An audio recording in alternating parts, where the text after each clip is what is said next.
ಮೂರನೇದಾಗಿ ವಾಕ್ಯ ಹೇಳ್ತದೆ, ನಮಗೆ ಸುಖ ಸಮಾಧಾನಗಳು ಉಂಟಾಗಿ ನಾವು ಪೂರ್ಣ ಭಕ್ತಿಯಿಂದಲೂ ಗೌರವದಿಂದಲೂ ಕಾಲಕ್ಷೇಪ ಮಾಡುವಂತೆ ಅರಸುಗಳಿಗಾಗಿಯೂ ಎಲ್ಲಾ ಅಧಿಕಾರಿಗಳಿಗಾಗಿಯೂ ವಿಜ್ಞಾಪನೆ ಮಾಡಬೇಕು.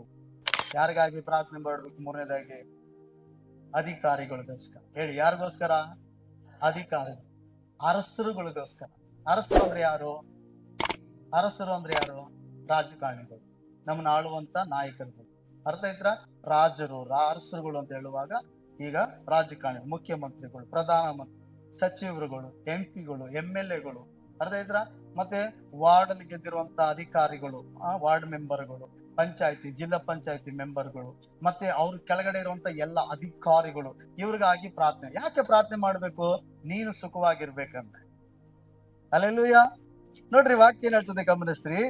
ನಮಗೆ ಸುಖ ಸಮಾಧಾನ ಉಂಟಾಗಿ ನಾವು ಪೂರ್ಣ ಭಕ್ತಿಯಿಂದಲೂ ಗೌರವದಿಂದಲೂ ಕಾಲಕ್ಷೇಪ ಮಾಡುವಂತೆ, ಅಂದ್ರೆ ಪೂರ್ಣ ಆತ್ಮಿಕವಾಗಿ ಭಯಭಕ್ತಿ ಉಳ್ಳವರಾಗಿ ಆಶೀರ್ವಸಲ್ಪಟ್ಟವರಾಗಿ ನಮಗೆ ಕೊಡಲ್ಪಟ್ಟಂತ ಆಶೀರ್ವಾದವನ್ನ ಅನುಭವಿಸುತ್ತಾ ನಾವು ನೆಮ್ಮದಿಯಾಗಿ ನಾವು ನಮ್ಮ ಕುಟುಂಬ ಜೀವಿಸ್ಬೇಕಪ್ಪ ದೇವರ ಅನುನೆತಿಯಲ್ಲಿ. ಮತ್ತು ನಮ್ಮ ಜೀವಿತದಲ್ಲಿ, ದಿನನಿತ್ಯದ ಜೀವಿತದಲ್ಲಿ ನೆಮ್ಮದಿಯಾಗಿ ಸಮಾಧಾನವಾಗಿ ನಾವು ಬಾಳ್ವೆ ಮಾಡ್ಬೇಕನ್ನೋದಾದ್ರೆ ನಾವು ಅಧಿಕಾರಿಗಳಿಗಾಗಿ ಅರಸರುಗಳಿಗಾಗಿ ಪ್ರಾರ್ಥನೆ ಮಾಡ್ಬೇಕಂತ. ಅರ್ಥ ಆಯ್ತಾಯ್ತಾ? ನಾನು ನಿಮ್ಗೊಂದು ಪ್ರಶ್ನೆ ಕೇಳ್ತೀನಿ. ದೇವರು ನನ್ನ ಆಶೀರ್ವದಿಸೋದ್ರಿಂದ ನಾನು ಸುಖವಾಗಿರ್ತೀನಿ. ದೇವರು ನನ್ನ ವ್ಯಾಪಾರನೋ, ನನ್ನ ಭೂಮಿಲಿ ಬಿತ್ತಂತ ಬೀಜನೋ, ನನ್ನ ಬಿಸ್ನೆಸ್ಸು, ಅಥವಾ ನನಗೆ ಬರುವಂತ ಹಣನೋ, ವರಮಾನಗಳಿಂದ ನಾನು ನನ್ನ ಕುಟುಂಬ ಚೆನ್ನಾಗಿರ್ತೀವಿ, ಹೌದಲ್ವಾ?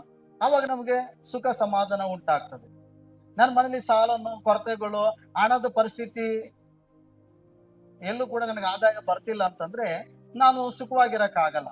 ಎಲ್ಲೋ ನನಗೆ ಆಶೀರ್ವಾದ ಬರ್ತೈತಿ, ಎಲ್ಲೋ ನಾನು ಸಂಪಾದನೆಯಲ್ಲಿ, ಕೆಲಸ ಮಾಡೋದ್ರಲ್ಲಿ, ಹೊಲದಲ್ಲಿ ಬಿತ್ತೋದ್ರಿಂದ ದೇವರನ್ನ ಆಶೀರ್ವದಿಸ್ತಿದ್ದಾರೆ, ವರಮಾನಗಳು ಬರ್ತೈತಿ ಅನ್ನುವಾಗ ನನ್ನ ಕುಟುಂಬದಲ್ಲಿ ಸಂತೋಷ ಇರ್ತದೆ, ನನ್ನ ಜೀವಿತದಲ್ಲಿ ಸಂತೋಷ ಇರ್ತದೆ, ನಾನು ನೆಮ್ಮದಿಯಾಗಿ ಜೀವಿಸಕ್ ಸಾಧ್ಯ, ಮತ್ತೆ ಪ್ರಾರ್ಥನೆ ಮಾಡಕ್ ಸಾಧ್ಯ, ಚರ್ಚಿಗೆ ಬರಕ್ ಸಾಧ್ಯ, ಹೌದಲ್ವಾ? ದೇವರು ನನ್ನ ಪ್ರಾರ್ಥನೆ ಕೇಳಿ ಉತ್ತರ ಕೊಟ್ಟಾಗ ನಾನು ಸುಖ ಸಮಾಧಾನದಲ್ಲಿ ಇರಕ್ ಸಾಧ್ಯ. ಹಲ್ಲೆಲೂಯಾ. ಆದ್ರೆ ದೇವರ ವಾಕ್ಯ ಏನ್ ಹೇಳ್ತೈತಿ? ನೀವು ಏನಂತೆ? ಪೂರ್ಣ ಭಕ್ತಿಯಿಂದಲೂ ಗೌರವದಿಂದಲೂ ಸುಖ ಸಮಾಧಾನದಿಂದ ಕಾಲಕ್ಷೇಪ ಮಾಡುವಂತೆ ಯಾರಿಗಾಗಿ ಪ್ರಾರ್ಥನೆ ಮಾಡಿ? ಅಧಿಕಾರಿಗಳಿಗಾಗಿ, ಅರಸರು. ಇವ್ರಿಗಾಗಿ ಪ್ರಾರ್ಥನೆ ಮಾಡಿದ್ರೆ ನಾನು ಹೇಗೆ ಸುಖ ಸಮಾಧಾನ ಆಗಿರ್ತೀನಿ? ಇವ್ರಿಗಾಗಿ ಪ್ರಾರ್ಥನೆ ಮಾಡೋದ್ರಿಂದ ನನ್ನ ಕುಟುಂಬ ಹೆಂಗೆ ಸುಖ ಸಮಾಧಾನದಲ್ಲಿ ನೆಮ್ಮದಿಯಾಗಿ ನನ್ನ ಕಾಲ ಕಳೀಬಹುದು?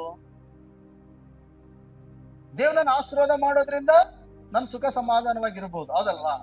ದೇವರನ್ನ ಕೈ ಹಾಕಿದ ಕೆಲಸವನ್ನು ಆಶೀರ್ವದಿಸೋದ್ರಿಂದ ನನ್ನ ಸುಖ ಸಮಾಧಾನ ಆಗಿರ್ಬೋದು.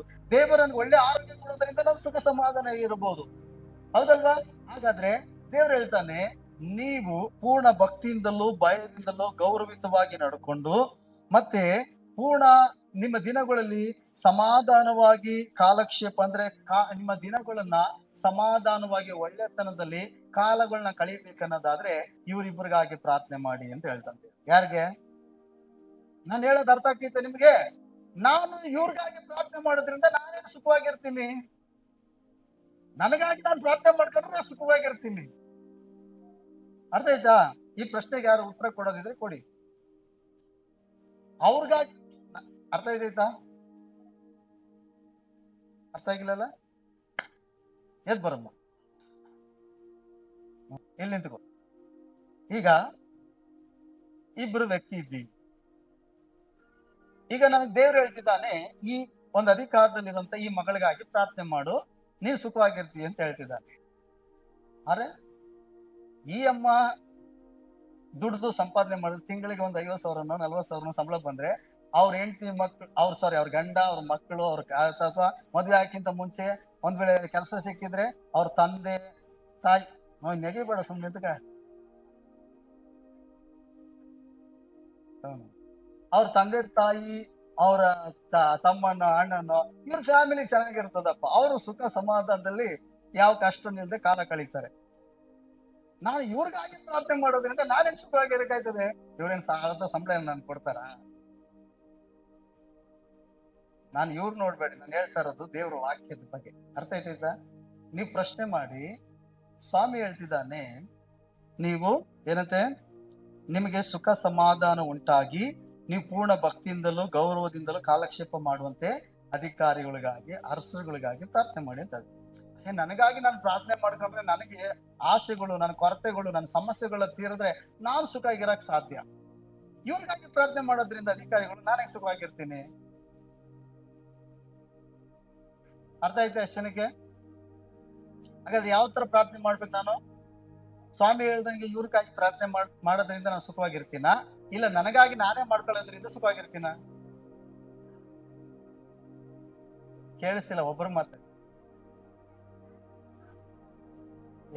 ಯಾರು ಒಬ್ರು ಮಾತಾಡಿ, ಒಬ್ರು ಫಸ್ಟ್ ಎಲ್ಲರೂ ಮಾತಾಡಿ, ಒಬ್ರು ಆದ್ಮೇಲೆ ಒಬ್ರು ಮಾತಾಡಿ. ಹೇಳಿ, ಯಾರೋ ಮಾತಾಡಿ, ಇಷ್ಟು ಜನ ಹೇಳಿ, ಇನ್ನೊಂದ್ಸರಿ ಹೇಳಿ. ಇವ್ರಿಗಾಗಿ ನೀವು ಪ್ರಾರ್ಥನೆ ಮಾಡ್ಬೇಕು. ಸರಿ, ಇವ್ರಿಗೆ ನೀವು ಪ್ರಾರ್ಥನೆ, ನನ್ನ ಪ್ರಶ್ನೆ ಅದೇನೆ, ಇವ್ರಿಗಾಗಿ ನೀವು ಪ್ರಾರ್ಥನೆ ಮಾಡೋದ್ರಿಂದ ನೀನೇನ್ ಸುಖವಾಗಿರ್ತಿ? ಗೌರ್ಮೆಂಟ್ ಅವ್ರು ಏನಾದ್ರು ನಿನಗೆ ಪಿಂಚಣಿ ಕೊಡ್ತಾರೆ? ಇವ್ರಿಗೆ ಹೋಗ್ಲಿ, ಇವ್ರ ಸಂಬಳದಲ್ಲಿ ಏನು ಕಾಲ್ ಭಾಗ ಅರ್ಧ ಭಾಗ ಏನೋ ಕೊಡ್ತಾರ ಪ್ರಾರ್ಥನೆ ಮಾಡ್ತೀಯ ಅಂತ? ಅಧಿಕಾರದಲ್ಲಿ ಏನೋ ಕೊಡ್ತಾರ? ಹಾಗಾದ್ರೆ ಇವ್ರಿಗಾಗಿ ಇವರ ಒಂದು ಅಧಿಕಾರಿ ಆಗಿರ್ಬೋದು, ಈ ಅಧಿಕಾರಿಗಾಗಿ ನಾನು ಪ್ರಾರ್ಥನೆ ಮಾಡೋದ್ರಿಂದ ನಾನ್ ಸುಖವಾಗಿರ್ತೀನಂತ ಇದೆಂಗಪ್ಪ ಸಾಧ್ಯ? ಯಾರಾದ್ರೂ ಈ ಪ್ರಶ್ನೆಗೆ ಉತ್ತರ ಕೊಡಿ. ಅರ್ಥ ಆಯ್ತಿದ್ದ ನನ್ನ ಪ್ರಶ್ನೆ? ಅರ್ಥ ಆಗಿಲ್ವಾ? ಇವ್ರಿಗಾಗಿ ನಾನು ಪ್ರಾರ್ಥನೆ ಮಾಡ್ತೀನಿ. ವಾಕ್ಯ ಏನ್ ಹೇಳ್ತೈತೆ ಓದ್ರಿ, ಗಮನಿಸ್ರಿ. ಆ ಕಡೆ 2ನೇ ವಚನ ಓದ್ರಿ. 2ನೇ ವಚನ. ಯಾರಿಗೆ? ಎಲ್ಲ ಯಾರಿಗೆ? ಯಾರಿಗೆ? ನಮಗ್ ತಾನೆ, ನಿನಗ್ ತಾನೆ. ನಮಗೇನದು? ನಿನಗ್ ತಾನೆ. ಅರ್ಥ ಆಯ್ತಾ? ನಿನಗೋ, ನಿನ್ ಗಂಡನಿಗೋ, ಅಥವಾ ನಿನಗೋ, ನಿನ್ ಹೆಂಡತಿಗೋ, ನಿನ್ ಮಕ್ಕಳಿಗೋ ಗೌರ್ಮೆಂಟ್ ಕೆಲಸ ಇವ್ರ ತರನೇ ಸಿಕ್ಕಿದ್ರೆ, ಇಲ್ಲ ಇವ್ರ ತರನ ಅಧಿಕಾರಿ ಆಗಿದ್ರೆ, ಇವ್ರ ತರನೇ ಒಂದು ರಾಜಕಾರಣಿ ಆಗಿದ್ರೆ ನಿಮ್ಗೆ ಸುಖ ಸಮಾಧಾನ, ಹೌದಲ್ವಾ? ನಿಮ್ ಮಕ್ಕಳಿಗೆ ಕೆಲಸ ಸಿಕ್ಕಿಲ್ಲ, ಗೌರ್ಮೆಂಟ್ ಕೆಲಸ ಸಿಕ್ಕಿಲ್ಲ ಅನ್ಕೊಳ್ರಿ, ನಿಮ್ಗೆ ಇದಿಲ್ಲ. ಇವ್ರು ಒಳ್ಳೆ ಪೊಸಿಷನ್ ಅಲ್ಲಿ ಇದ್ದಾರೆ, ಅರ್ಥ ಆಯ್ತಾ? ಅಧಿಕಾರದಲ್ಲಿ ಇದ್ದಾರೆ, ಹಣವಂತರಾಗಿದ್ದಾರೆ, ಕಾರು ಬಂಗ್ಲೆ ಎಲ್ಲ ಇದೆ. ಇವ್ರ ಇದ್ರೆ ನಿನಗೇನ್ ಸುಖ ಸಮಾಧಾನ ಉಂಟಾಯ್ತದೆ? ಪ್ರಶ್ನೆ ಅರ್ಥ ಆಯ್ತಾ? ವಾಕ್ಯ ಓದಿ, ವಾಕ್ಯ ಓದಿ. 2ನೇ ವಚನ. ನಮಗೆ, ಓದ್ರಿ ಎಲ್ಲರೂ. ನಮಗೆ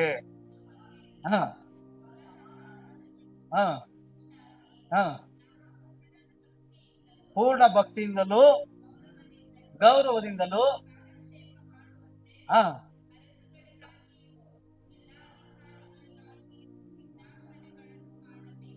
ಅರ್ಥ ಆಯ್ತಾ?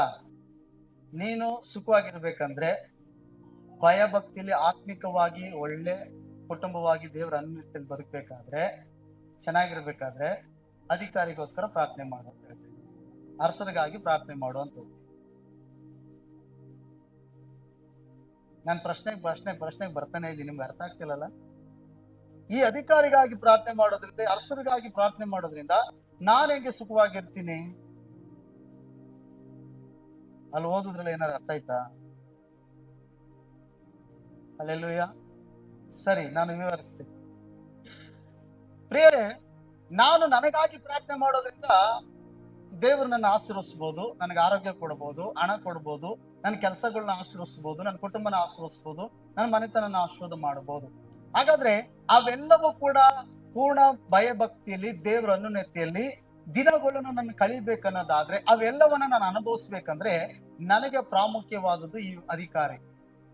ಯಾಕೆಂದ್ರೆ ನನ್ನ ಹಣ ಇರ್ಬೋದು, ಜಮೀನು ಇರ್ಬೋದು, ಕಾರ್ ಇರ್ಬೋದು, ಒಳ್ಳೆ ಮನೆ ಇರ್ಬೋದು, ಅಥವಾ ಚೆನ್ನಾಗಿ ಓದಿರ್ಬೋದು, ನನ್ನ ಮಕ್ಕಳು ಚೆನ್ನಾಗಿ ಓದಿರ್ಬೋದು. ಹಾಗಾದ್ರೆ ನಮ್ಮ ಜೀವಿತದಲ್ಲಿ ನಾವು ಓದಿಲ್ದೇ ಇರ್ಬೋದು, ಒಂದು ವೇಳೆ ನಾವು ಕೂಲಿ ಮಾಡೋರಾಗಿರ್ಬೋದು, ಏನೇ ಆಗಿರ್ಬೋದು, ಒಂದು ವೇಳೆ ನಾವು ಸುಖ ಸಮಾಧಾನವಾಗಿರ್ಬೇಕಂದ್ರೆ ಈ ಅಧಿಕಾರಿ ನಮಗೆ ಪ್ರಾಮುಖ್ಯ, ಈ ಅರಸ ನಮಗೆ ಪ್ರಾಮುಖ್ಯ. ಯಾಕಂದ್ರೆ ಇವ್ರನ್ನಾಗಿ ನಾವು ಪ್ರಾರ್ಥನೆ ಯಾಕೆ ಮಾಡ್ಬೇಕಂದ್ರೆ, ಇವರು ತೆಗೆದುಕೊಳ್ಳುವಂತ ನಿರ್ಧಾರ ಆಯ್ತಲ್ಲ, ಇವ್ರು ತೆಗೆದುಕೊಳ್ಳುವಂತ ಡಿಸಿಷನ್ಗಳವಲ್ಲ, ಅವು ನಮ್ಮ ಜೀವಿತಗಳನ್ನೇ ಬದಲಾಯಿಸ್ತದೆ.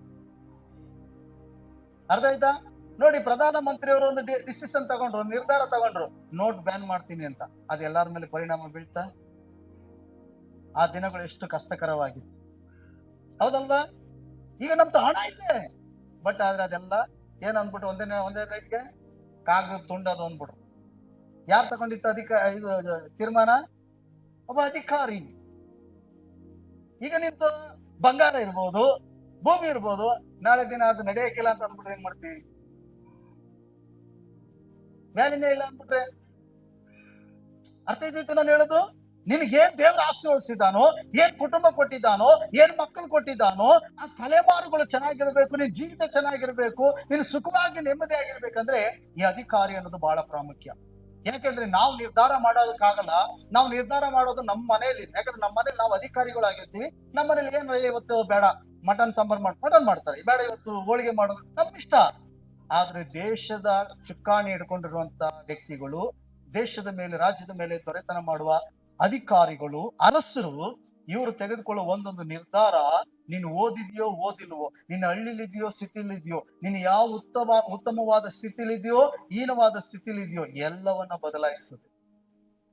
ನಿನ್ನ ನೆಮ್ಮದಿನೂ ಕೆಡಿಸ್ಬಿಡ್ತದೆ, ನಿನ್ನ ಸುಖ ಸಮಾಧಾನ ಎಲ್ಲ ಕಳ್ಕೊಂಡ್ ಬಿಡ್ತೀನಿ, ನಿದ್ರೆನೂ ಬರದ ಸ್ಥಿತಿ ಆಗ್ಬಿಡ್ತದೆ. ಹೌದಾ? ನಾನು ಹೇಳಿದ ಅರ್ಥ ಆಯ್ತಾ? ಅದಕ್ಕೆ ಈ ಅಧಿಕಾರಿಗಾಗಿ ನಾವು ಪ್ರಾರ್ಥನೆ ಮಾಡೋದ್ರಿಂದ ಈ ಅಧಿಕಾರಿ ತೆಗೆದುಕೊಳ್ಳೋ ಪ್ರತಿಯೊಂದು ಡಿಸಿಷನ್, ನಿರ್ಧಾರಗಳು ನನಗೆ ಅಥವಾ ದೇವರ ರಾಜ್ಯಕ್ಕೆ ವಿರೋಧವಾಗಿರಲ್ಲ. ಯಾಕಂದ್ರೆ ನಾವು ಪ್ರಾರ್ಥನೆ ಮಾಡೋದ್ರಿಂದ ಇವರು ಒಂದು ವೇಳೆ ದೇಶದಲ್ಲಿ ರಾಜ್ಯದಲ್ಲಿ ಒಂದು ನಿರ್ಧಾರ ತೆಗೆದುಕೊಳ್ಬೇಕಾದ್ರೆ ಅದು ದೇವರ ದೃಷ್ಟಿಯಲ್ಲಿ ಮೆಚ್ಚುಗೆ ಆಗಿರೋ ನಿರ್ಧಾರಗಳು ತೆಗೆದುಕೊಳ್ಳುವಂತೆ ದೇವರವರಿಗೆ ಒಳ್ಳೆ ಬುದ್ಧಿಯನ್ನ, ಒಳ್ಳೆ ಜ್ಞಾನವನ್ನ ದೇವರು ಕೊಡ್ತಾರೆ.